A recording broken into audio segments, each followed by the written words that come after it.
सच में कैलाश पर्वत के अंदर आज भी 7 अमर साधु बैठे हुए हैं। आखिर कैलाश पर्वत की चोटी ऊपर से कैसी दिखाई देती है? अगर कोई आपसे पूछे कि इस दुनिया का सबसे बड़ा रहस्य क्या है, तो आपके जवाब में कैलाश पर्वत का नाम आना बेहद जरूरी है, क्योंकि कैलाश पर्वत एक ऐसा रहस्य है जिसकी गुत्थी आज तक कोई भी वैज्ञानिक नहीं सुलझा पाया है। पृथ्वी का केंद्र बिंदु कैलाश मानसरोवर, जो स्वयं भगवान शिव का घर कहा जाता है। कहते हैं रशियन हो या जर्मन्स, सभी ने कैलाश पर्वत पर चढ़ाई करने की कोशिश की, लेकिन कोई भी सफल ना हो पाया। कैलाश पर्वत तिब्बत में स्थित एक ऐसी पर्वत श्रेणी है जिसके पश्चिम तथा दक्षिण में मानसरोवर तथा राक्षस ताल झील है। हिंदू सनातन धर्म में इसे बेहद पवित्र माना जाता है। कहा जाता है यहाँ स्वयं महादेव का निवास स्थान है, जो किसी को भी कैलाश पर्वत पर चढ़ने नहीं देते, और कोई भी अगर चढ़ने की कोशिश करता है तो उसे या तो दिशा भ्रमण होता है या तो वो अलग ही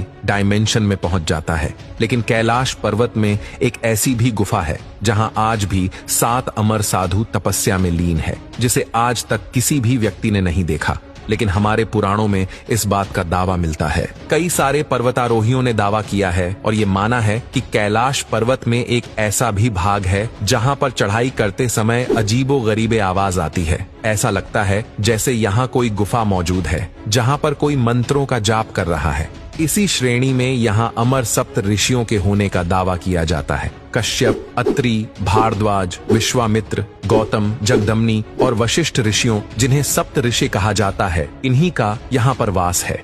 कहा जाता है कि ये सभी सप्त ऋषि रामायण काल के बाद ही कैलाश पर्वत पर आए थे और यहाँ आकर तपस्या में लीन हो गए। ये वही सप्त ऋषि थे जो स्वयं भगवान शिव के शिष्य थे, जिन्होंने स्वयं सनातन धर्म का प्रचार किया था। कुछ पर्वतारोही ये भी बताते हैं कि कई वर्ष पहले कैलाश पर्वत पर चढ़ाई करते समय एक स्टुअर्ट नाम का उनका साथी समूह से बिछड़ गया था, जो सही मार्ग ढूंढते हुए इस गुफा में पहुंचा जहां सप्त ऋषि तपस्या में लीन थे, जिन्हें देखने मात्र से ही स्टुअर्ट पागल हो गया। जब उसे ढूंढने की कोशिश की गई तो वो कहीं नहीं मिला, लेकिन जब पर्वतारोही वापस अपने बेस कैंप में आए तब वो उन्हें वहीं पर दिखाई दिया, जो पागलों की तरह हरकत कर रहा था और बार बार 7 सेंट्स कह रहा था, यानी कि 7 ऋषि, जो इस बात का पुख्ता सबूत है कि हो न हो कैलाश पर्वत पर 7 सप्त ऋषि आज भी मौजूद है। आपका इस बारे में क्या कहना है? कमेंट बॉक्स में हमें जरूर बताएं।